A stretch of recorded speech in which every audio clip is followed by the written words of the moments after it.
ચલો, નમસ્કાર વહાલા વિદ્યાર્થી મિત્રો, હું છું દિવ્યેશ ઘાડિયા અને સ્વાગત કરું છું આપ સર્વનું આપની પોતાની યુટ્યુબ ચેનલ ઓશન કોચિંગ ક્લાસીસમાં. લાવ્યો છું તમારી માટે એક નાનકડું એવું નજરાણું. શું? નવી આવૃત્તિવાળી ગાલા સ્વાધ્યાય પોથી. જી હા, નવી આવૃત્તિવાળી ગાલા સ્વાધ્યાય પોથી લોન્ચ થઈ ચૂકી છે અને માત્ર ને માત્ર આપણી YouTube channel ocean coaching classes પરથી તમને મળશે એનું સંપૂર્ણ સોલ્યુશન. જેમાં આજે આપણે અભ્યાસ કરીશું ધોરણ 10, આપણો પ્રિય વિષય અંગ્રેજી, જેમાં સપ્લિમેન્ટરી રીડિંગના સેક્શનમાં 15મો unit life in a chair, ખુરશીમાં જીવન, એનો આજે આપણે અભ્યાસ કરવાનો છે. અગાઉ આપણે ગાલા સ્વાધ્યાય પોથી સંપૂર્ણપણે ભણી ચૂક્યા છીએ. જી હા, યુનિટ 1 થી 10 ટેક્સ્ટ બુકના, પછી પોયમ 1 થી 4, સપ્લિમેન્ટરી રીડિંગમાં યુનિટ 1 થી ને 14, આ બધા યુનિટનું સંપૂર્ણ સમજૂતી સાથે સોલ્યુશન આપણે મેળવી લીધું છે. અને આજે આપણે ભણવાના છીએ unit number 15, life and chair, એટલે કે ખુરશીમાં જીવન. તો ચાલો કરીએ શરૂઆત. હું કહે છે, read the passage and answer the question. Paragraph વાંચો અને પેરેગ્રાફના આધારે સવાલોના જવાબ આપવાના છે. અને પેરેગ્રાફ અહીંયા દાદાજીનું જે જીવન છે, પોપઅપનું જીવન, એના વિશે કહ્યું છે. હવે એક વસ્તુ છે, એક સમજૂતી હશે, આ પાઠને રિલેટેડ વાત કરું છું. આપણા ઘરમાં કંઈક વસ્તુ જૂની થાય એટલે આપણે એને જતઈ કરતા હોઈએ છીએ, ભંગારમાં આપી દેતા હોઈએ છીએ અથવા તો ફેંકી દેતા હોઈએ છીએ. હા, જૂનું ફર્નિચર હોય, જૂના ડબ્બા હોય, એવી વસ્તુઓ જે છે, જૂના રમકડા હોય, એ ફેંકી દેતા હોઈએ છીએ. હા, તો એવી જ એક વસ્તુ છે. અહીંયા પોપઅપ જે છે એ દાદાજીનું નામ છે. દાદાજીનું નામ છે પોપઅપ. અને જે જોન છે એ જોન એના પૌત્રનું નામ છે.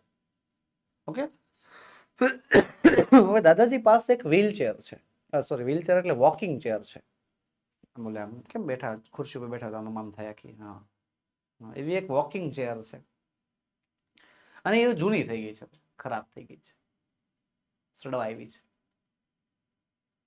જોન એમ કે છે, દાદાજી આપણે એને કાઢી નાખી, આપણે નવી લઈ આવી. અને દાદાજી જે છે એ ખુરશી કાઢવા દેતા નથી. હવે શું છે કહાની, ચાલો જાણીએ. યુ ડોન્ટ અન્ડરસ્ટેન્ડ જોન, કે તને નહીં સમજાય John. Popup shook his head from side to side. Popup જે છે પોતાનું માથું હલાવે છે from side to side. માથું આમ હલાવતા કહે છે, તને નહીં સમજાય જોન. આફ્ટર લોંગ પોઝ, લાંબો સમય શાંતિ રહે છે, કોઈ કઈ બોલતું નથી. He said, દાદાજી કહે છે, I sat in this chair when I proposed your grandma to marry me. કે હું આ ખુરશીમાં બેઠો હતો જ્યારે મેં તારી દાદીને લગ્ન માટે પ્રસ્તાવ મૂક્યો. It was so long ago, ઘણા સમય પહેલાની વાત છે. ઘણા સમય પહેલાની વાત છે. But when I seat in this chair, પણ જ્યારે હું આ ખુરશીમાં બેસું છું, એન્ડ ક્લોઝ માય આઈસ, અને મારી આંખો બંધ કરું છું, I feel she is near, મને એમ લાગે છે કે એ અહીંયા છે, નજીક છે. The old man passes his hand gently along the arm of the chair. આજે ઓલ્ડ મેન એટલે કે આજે દાદાજી જે છે એ દાદાજી ખુરશીના હાથા ઉપર પોતાનો હાથ ફેરવે છે. પછી શું કહે છે? And the night your father was Born, અને તે રાત્રે એટ ધેટ નાઇટ, તે રાત્રે જ્યારે તારા પપ્પાનો જન્મ થયો, આઈ સેટ ઇન ધીસ ચેર, ત્યારે હું આ ખુરશીમાં બેઠો હતો. આઈ વોઝ નર્વસ, હું નર્વસ હતો. આઈ વોઝ સ્કેર્ડ, હું ડરેલો હતો. when they placed a tiny baby into my arms, જ્યારે તેમણે પેલું નાનકડું બાળક મારા હાથમાં સોંપ્યું. yet I was happy, છતાં પણ હું બહુ ખુશ હતો. I think I am beginning to understand. John કહે છે કે દાદાજી મને હવે સમજાવવા લાગ્યું છે, મને સમજાવવા મળ્યું, તમે હું કહો છો ને. પછી કહે છે many years later, ઘણા વર્ષો પછી. હવે અહીંયા શું થાય છે, પોપઅપ્સ વોઇસ બ્રોક, પોપઅપનો અવાજ થોડોક તૂટી જાય છે. આમ કેમ અવાજમાં થોડોક રડમસ, આમ રડવાનો જે છે થોડોક ભાવ આવતો હોય ને, એવું થાય છે. And he paused for a moment, અને પોપઅપ જે છે થોડીક ક્ષણો માટે અટકી જાય છે અને કહે છે, I sat in this chair when the doctor called and told me, હું આ ખુરશીમાં બેઠો હતો જ્યારે ડોક્ટરે મને બોલાવ્યો અને મને કહ્યું ધેટ યોર ગ્રેન્ડમા, એટલે કે પોપઅપના વાઇફ જે છે વોઝ ડેડ, એ હવે રહ્યા નથી. આઈ વોઝ લોસ્ટ વિથઆઉટ હર, કે એના વગર હું આમ ખોવાઈ ગયો છું, હું અહીંયા નથી. But the chair gave me comfort and warmth. પણ આ ખુરશી જે છે એ મને આરામ અને મને હૂંફ આપે છે. ઓકે, તો ટૂંકમાં જે છે અહીંયા વ્યક્તિ અને વસ્તુ વચ્ચેનો જે એક સંબંધ જે છે એ દર્શાવવાનો પ્રયત્ન આ યુનિટમાં થયો છે.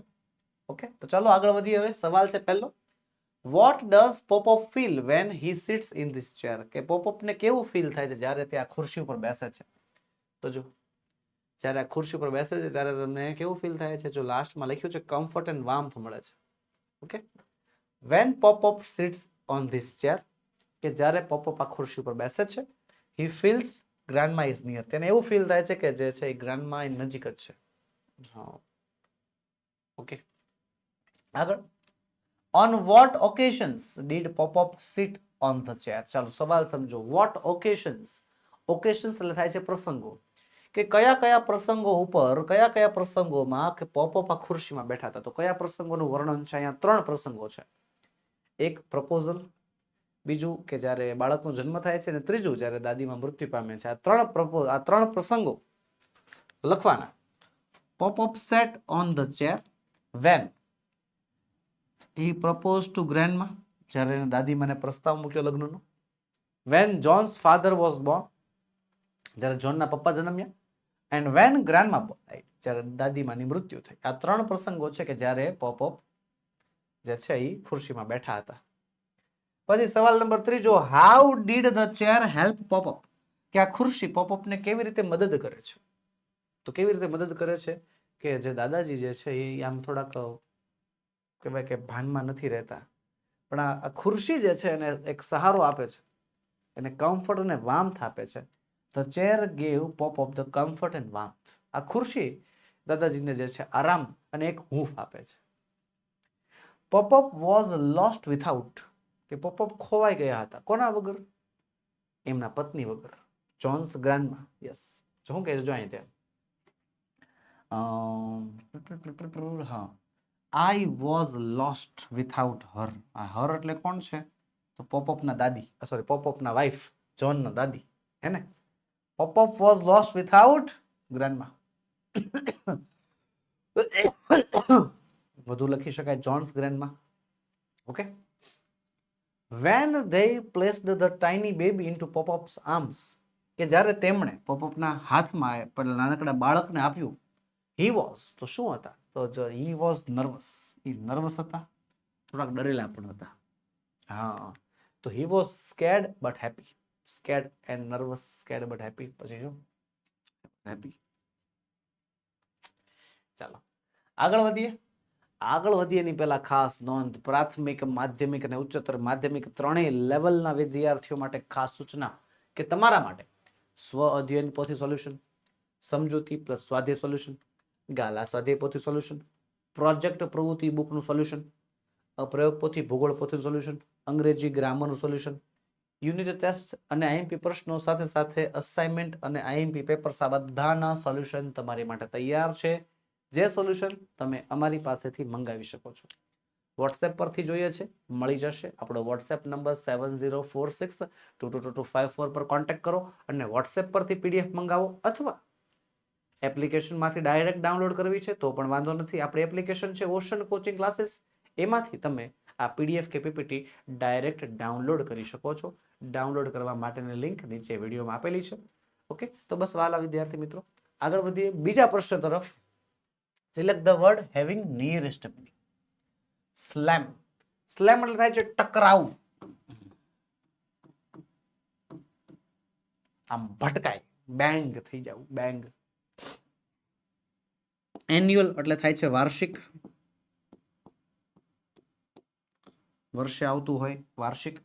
યરલી, મંથલી, વીકલી, ડેઈલી, તો જવાબ આવશે શું? યરલી, વાર્ષિક. એગ્રી એટલે થાય છે સહમત થવું. શું થવું? સહમત. એડવાઇસ, સજેસ્ટ, સે નો, સે યસ. સહમતમાં યસ આવે ને, યસ, સે યસ આવશે. પછી છે સ્પોટલેસ. સ્પોટલેસ એટલે થાય છે ડાઘ વગરનું. જો સ્પોટ એટલે થાય ડાઘ, લેસ એટલે વગરનું. ડાઘ વગરનું એટલે કેવું હોય? સાફ હોય, ક્લીન હોય. યસ. પછી છે ફેડેડ એટલે થાય છે ઝાખું. કેવું થાય? ઝાખું. તો આવશે જવાબ શું? ડલ આવશે. યસ. ત્યારબાદ છઠ્ઠું છે ઓબ્જેક્ટ એટલે થાય છે શું? ઓબ્જેક્ટ એટલે વસ્તુ થાય, ઓબ્જેક્ટ એટલે કર્મ થાય, અને ઓબ્જેક્ટ ઉપરથી શબ્દ છે ઓબ્જેક્શન, વિરોધ કરવો. શું થાય? વિરોધ કરવો. વિરોધ કરવો અથવા તો એમ કહી શકાય સામનો કરવો.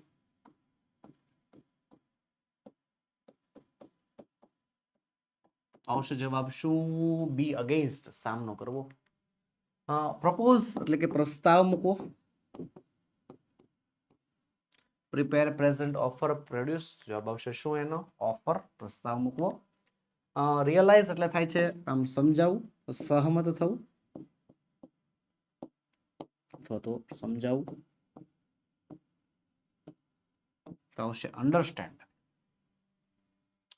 ત્યારબાદ બસ વહાલા વિદ્યાર્થી મિત્રો, આજના વિડીયોમાં એટલું જ. આજે આપણે ભણ્યા યુનિટ નંબર 15. મળીશું આવતા વિડીયોમાં, જેમાં આપણે યુનિટ નંબર 16 નું સંપૂર્ણ સોલ્યુશન લઈને હાજર થશું. વિડીયો ગમ્યો હોય તો લાઈક કરો, તમારા મિત્રોમાં શેર કરો, ચેનલમાં નવા હોય તો સબસ્ક્રાઇબ કરવાનું ભૂલશો નહીં. ઓકે, ચાલો મળીએ નેક્સ્ટ વિડીયોમાં. જય હિન્દ, જય ભારત.